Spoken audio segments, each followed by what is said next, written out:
Hey guys, Aaron Cybertron Zeng here, and I'm back with another video on the Rated Battle Special VGC 14 ladder series where I climb the online ladder and provide live commentary as I go. Today I'm trying out something new. I recently saw Sejun Park, Korean national champion, multiple national champion, top cut worlds 3 years in a row, basically the best player in all of Korea. He's one of my favorite players and he's a good friend of mine. He recently won Korean regionals with a really interesting team that featured Aerodactyl and Bisharp. I've been using both Pokemon for a while now, but I changed it a bit to match his say. He's using Skydrop on Aerodactyl and Assurance on Bisharp, and if you don't know what Assurance does, it basically is when you get a hit on an opponent's Pokemon before Bisharp moves, then Assurance does double the amount of damage, and it's base 60, so that gets up to basically base 120. So really interested in trying that out. My rating for this one is 1735, dropped a bit more, so trying to climb back up to that high 1700s I was before. Of course, the supporting cast is Kangaskhan, Amoonguss, Salamence, and Rotom Heat. I'm going to find a 1773 rated player from Japan, so this should be a really good battle, seeing how high his rating is. Gonna go into team preview. His team is gonna be Aegislash, Venusaur, Salamence, Rotom Heat, Azumarill, and Garchomp. So this team looks very familiar to the team that won a huge tournament in Japan. It actually might be verbatim. I don't remember that team exactly, but it looks very, very familiar. And that team used Mega Venusaur. I have no doubt that he is running Mega Venusaur as well.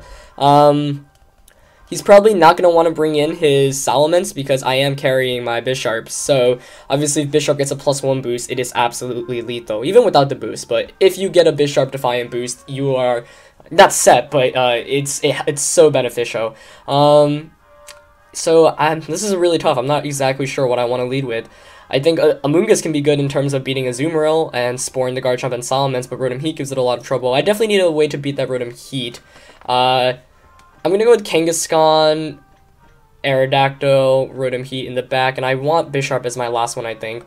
But I also want Salamence. This is once again one of the cases where you want to bring all 6 of your Pokemon, so you have to kind of figure out which one is probably the best ones to bring. Amoonguss kind of seems like, not dead weight, but it doesn't seem like it can help me as much as I'd like it to. Oh, this is really tough. You know, maybe I should go Salamence, but then I fear the, you know what, okay. Ooh, I'm running out of time. I'm gonna go with Salamence, Bisharp, Rotom Heat, and King. Okay, nearly ran out of time there. So let's try this out. I've never led with Salamence and Rotom Heat before, so not really sure what to expect. But I feel like that gives me pretty good coverage against my opponent's entire team. Because I can hit the Rotom H for super effective. I can get it, I can KO his dragons, so I'm going to go with Salamence and Bisharp, not Salamence and Rotom Heat. So I'm going to go with Salamence and Bisharp. Looks like he's going to go with Garchomp and Azumarill. So, pretty good lead matchup here for me. I'm going to get the Intimidate on both his physical attackers, which is always really, really good. And good to see like he didn't bring his Salamence, and now I'm glad I didn't lead with Aerodactyl, or Rotom Heat even, because both of his Pokemon would have a good matchup against that. You'd have to anticipate the Garchomp is going to want to protect here, and he's probably going to want to play rough me. I'm going to switch into Rotom Heat here and go for the Iron Head onto Azumarill. This is a pretty obvious play, but I really don't want to lose my Salamence in the first turn. If I could KO the Azumarill, Salamence has a pretty good time against my opponent's, the rest of his team, but let's see.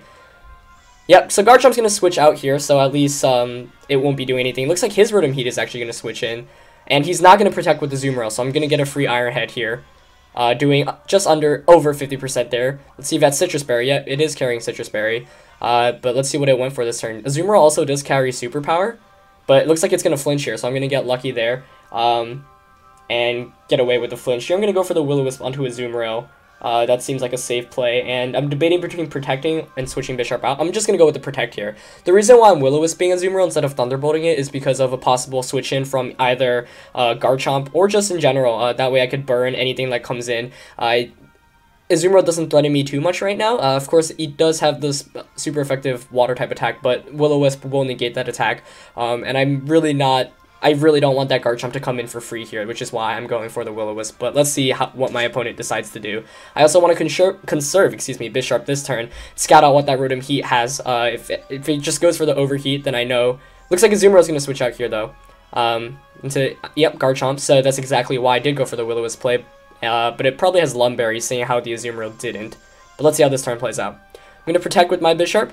He is going to Will-O-Wisp my Bisharp. And Rotom is going to get this Will-O-Wisp off. Okay, so that's good, but now the moment of truth, whether it has Lumberry or not. And it doesn't have Lumberry. Great. So that was a really good turn for me there, as I basically get a free burn onto that Garchomp. Unfortunately, the Rotom Heat versus Rotom Heat Mirror doesn't have much to offer. So now my opponent's revealed 3 Pokemon. He's got the Azumarill, the Salamence, the Rotom Heat, and I'm almost confident Venusaur is his last one. I don't want to switch in my Kangaskhan just yet because I can't afford a burn right now. And unfortunately, Rotom Heat is pretty useless right now too. I'm considering a double switch, but that's going to allow my opponent to get a major amount of momentum, so don't think that's the best idea. I know I need to conserve that Rotom Heat to beating Actually, my team has overall a good matchup against Azumarill. I think I'm going to switch my Rotom Heat out into Salamence and go for a Sucker Punch onto this Garchomp. In retrospect, that play doesn't make too much sense because I don't need the KO onto Garchomp nearly as much as that Rotom Heat. But let's see if Rotom Heat actually went for the Will-O-Wisp or the Overheat. I am going to bring this Garchomp to basically, I'm going to burn it and get it to -1, so that's huge. Bisharp is going to go for a Sucker Punch. It is going to connect with this Garchomp. Going to do a pretty good amount. It is going to have Rough Skin though, so I'm going to take some damage there along with Life Orb. Let's see if it has Rocky Helmet though. Looks like it doesn't. Yeah. Garchomp is going to go for the Dragon Claw, okay, into my Bisharp, so probably predicting the Salamence to come in there, as Rotom goes for the Thunderbolt onto Bisharp, so there you see a safe play by my opponent, a very smart one too, because he knows Rotom Heat can't do anything, so there basically ensures a KO on whatever happens there. So I lose my Bisharp there, but I get the Salamence in safely, so I'll take that turn. It's a fair trade-off. I'm going to be able to bring in Kangaskhan here now, and that's really good for me.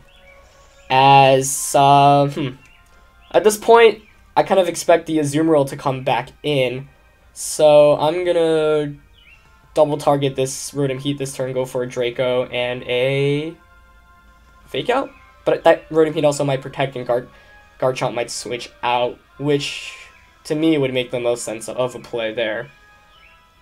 So I'm going to Power Up Punch the Garchomp. Alright, let's see if this play pays out. Oh, it doesn't look like he's gonna protect or switch out, or not switch out. Let's see if he protects this turn though. So going with the safe play there probably would have been the best option. But Rotom is going to protect. Okay. So I might be able to get a free +2 out of this turn, which would be excellent. Draco, not going to do anything there. Garchomp going to get a Dragon Claw off, but at Burn and Intimidate, you see there does basically a Pouchery amount. Kangaskhan is going to get this Power-Up Punch up, and after the Burn, that should take it out. Since it doesn't carry Rocky Helmet, I feel more comfortable just going for it. So this turn ends up playing out perfectly for me. Anticipated a switch in there to Azumarill, but by staying in, I'm actually even more content with that, as I'm able to get my Kangaskhan to +2, which is huge.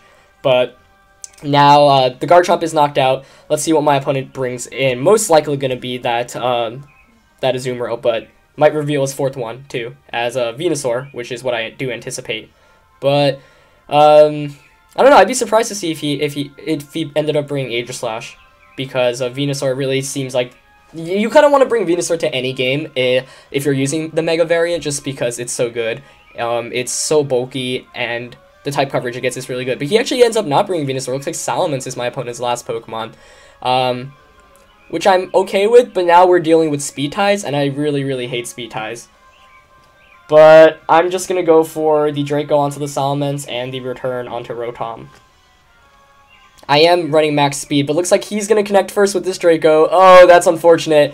Speed Ties really, really stink. Yeah, if I ended up getting that Draco, that basically would have been a guaranteed win for me. Kangaskhan is going to fall down here, so I'm going to lose that Kangaskhan.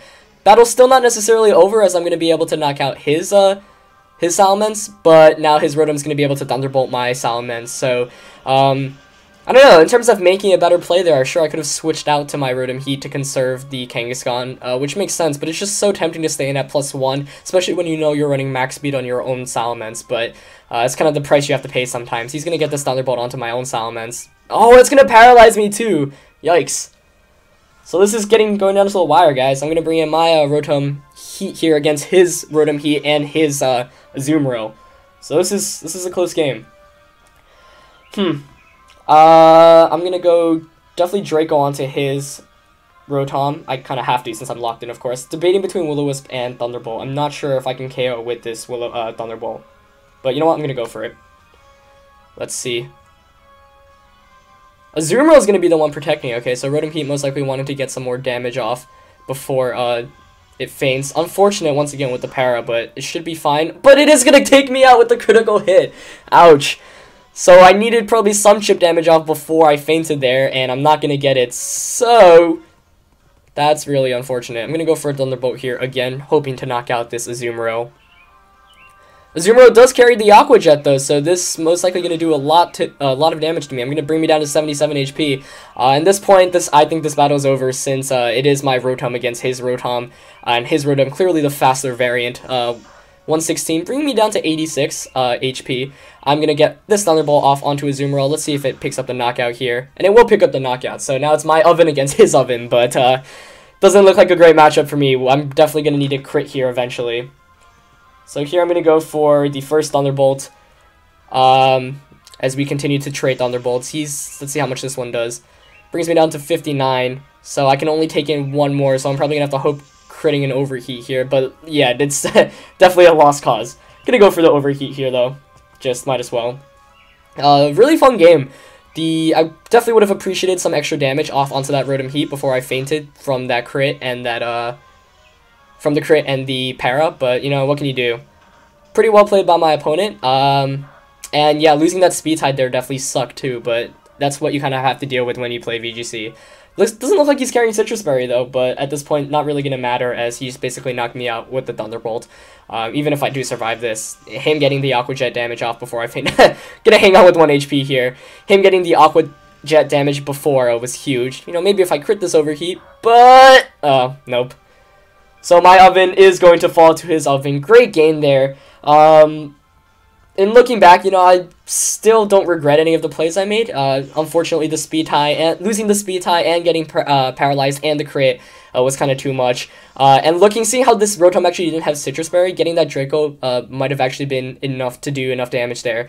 For example, if I didn't get paralyzed from that play, or if I didn't get crit, I would have been able to get at least one Draco off, and that could have turned things around. But you know, that is what it is. But let me know what you guys thought about the battle. I definitely want to try this team out a bit more. I'm going to do a couple more battles with it for you guys because I definitely want to try out the Aerodactyl and Assurance Bisharp combo. But yeah, like, comment, subscribe, of course, if you haven't already. And I'll see you next time. All right, peace.